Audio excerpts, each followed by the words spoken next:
रामनगरी अयोध्या में एक साल के अंदर बिग बी ने चौथी प्रॉपर्टी क्यों खरीदी?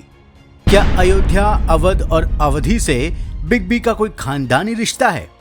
क्या अयोध्या के कारण ही श्री राम और हनुमान जी के परम भक्त हैं अमिताभ? दोस्तों, श्री राम जन्मभूमि मंदिर की प्राण प्रतिष्ठा के बाद बॉलीवुड के महानायक अमिताभ बच्चन एक के बाद एक अयोध्या में रियल एस्टेट प्रॉपर्टी में निवेश कर रहे हैं। अभी कुछ दिन पहले ही उन्होंने यहाँ चौथी प्रॉपर्टी खरीदी है, जिसका दाम पिछली सभी प्रॉपर्टियों से ज्यादा है। बताया जा रहा है कि बिग बी ने अयोध्या में जो नई जमीन खरीदी है उसकी कीमत 40 करोड़ रुपए है। ये अयोध्या के रियल एस्टेट में एक बड़ा निवेश माना जा रहा है। सवाल उठता है कि अमिताभ बच्चन अयोध्या में ही इतनी जमीनें क्यों खरीद रहे हैं? क्या इसके पीछे अयोध्या क्षेत्र से उनका कोई विशेष संबंध है, या फिर उनकी राम भक्ति और हनुमान भक्ति इसके लिए प्रेरणा का स्रोत बनी है? वीडियो में बताएंगे कि अयोध्या में निवेश को लेकर अमिताभ बच्चन इतना उत्साह क्यों दिखा रहे हैं। बस आप देखते रहिए द कर्मा। दोस्तों, अमिताभ बच्चन ने हाल ही में अयोध्या नगरी में अपना चौथा प्लॉट खरीदा है। बिजनेस टुडे की रिपोर्ट के अनुसार ये अयोध्या में उनकी चौथी प्रॉपर्टी है। ये काफी बड़ा प्लॉट है, जिसका एरिया 25,000 वर्ग फीट का है। इसके लिए उन्होंने 40 करोड़ रुपए की बड़ी कीमत चुकाई है। अमिताभ ने अयोध्या में इसके पहले द सरयू प्रोजेक्ट में 10,000 वर्ग फुट का प्लॉट 14.5 करोड़ में खरीदा था। इसके बाद हवेली अवध में 5,372 वर्ग फुट का प्लॉट 4 करोड़ 54 लाख में खरीदा था, और फिर हरिवंश राय बच्चन ट्रस्ट के तहत 54,000 वर्ग फुट का प्लॉट खरीदा था, जो राम मंदिर से करीब 10 किलोमीटर दूर है और उनके पिता कवि हरिवंश राय बच्चन को समर्पित एक स्मारक के लिए है। दोस्तों, सवाल है कि अमिताभ बच्चन अयोध्या में ही इतनी जमीनें क्यों खरीद रहे हैं? उन्होंने अपने पिता का स्मारक बनाने के लिए रामनगरी अयोध्या को ही क्यों चुना? तो इसका जवाब है कि अवध क्षेत्र और भगवान राम और हनुमान जी की भक्ति से अमिताभ बच्चन का खानदानी संबंध है। अमिताभ बच्चन के पिता हरिवंश राय बच्चन का जन्म प्रतापगढ़ के बाबूपट्टी गांव में हुआ था। पढ़ाई लिखाई के लिए हरिवंश राय बच्चन इलाहाबाद पहुंचे। इलाहाबाद यूनिवर्सिटी में प्रोफेसर बनने के बाद वहां भी उन्होंने अपना घर बनवा लिया। अमिताभ बच्चन का जन्म इलाहाबाद में ही हुआ, जिसका अब ऑफिशियल नाम प्रयागराज हो चुका है। दोस्तों, प्रतापगढ़ और इलाहाबाद दोनों अवध क्षेत्र के अंतर्गत आते हैं। यहाँ बोलचाल की भाषा अवधी है और इस अवधी भाषा का मूल स्थान अयोध्या ही है। दोस्तों, वैसे तो पूरे भारत क्या पूरी दुनिया में लगभग हर हिंदू के घर में अवधी में लिखी गई रामचरितमानस और हनुमान चालीसा का पाठ जरूर होता है, लेकिन अवध क्षेत्र के लोग सैकड़ों साल से अपने घरों में पूजा पाठ के दौरान रोज सुबह और शाम रामचरितमानस और हनुमान चालीसा का पाठ जरूर करते हैं।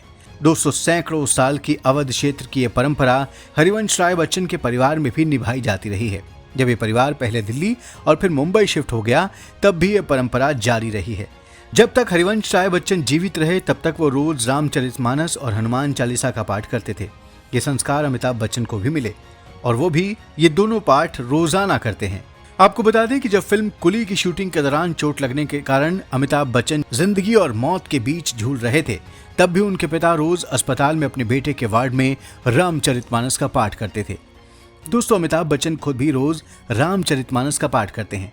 कुछ साल पहले अमिताभ बच्चन ने रामचरितमानस की एक चौपाई का स्क्रीनशॉट शेयर करके बताया भी था कि आज उन्हें पाठ के दौरान ये भाग सबसे अच्छा लगा। बिग बी ने लिखा, आज पूजा के समय रामायण पाठ में ये पढ़ा, अच्छा लगा। इस चौपाई में नाम की श्रेष्ठता के बारे में बताया गया है। भगवान श्री राम भी अपने नाम का अनुगमन करते हैं। जब उनका नाम लिया जाता है तो वहां आ जाते हैं।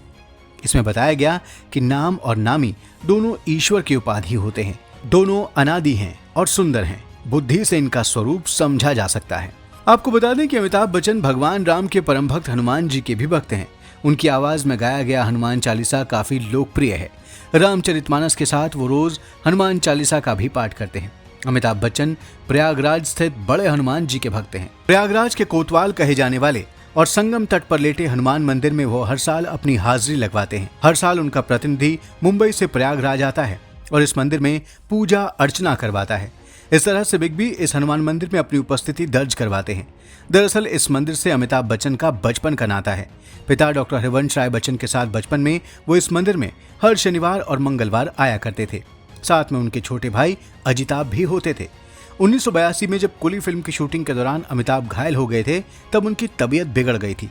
तब बिग बी के पिता डॉक्टर हरिवंश राय बच्चन ने इस मंदिर में भी पूजा पाठ करवाया था।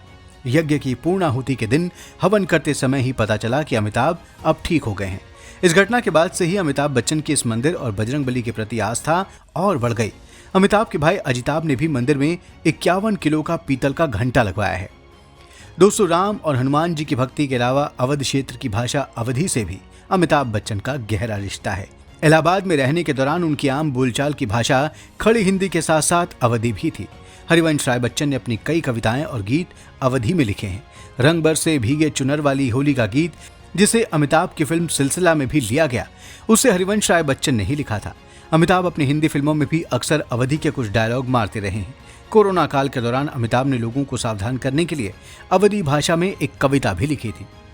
दोस्तों, अवध क्षेत्र और अवधी भाषा का मूल अयोध्या में ही है, जहां श्री राम की जन्मभूमि है और जहां हनुमान जी बाल रूप में हनुमानगढ़ी में विराजमान है। मूल रूप से इसी क्षेत्र और भाषा संस्कृति से आने के कारण, स्वभाव से राम भक्त होने के कारण अयोध्या से अमिताभ बच्चन का विशेष लगाव है।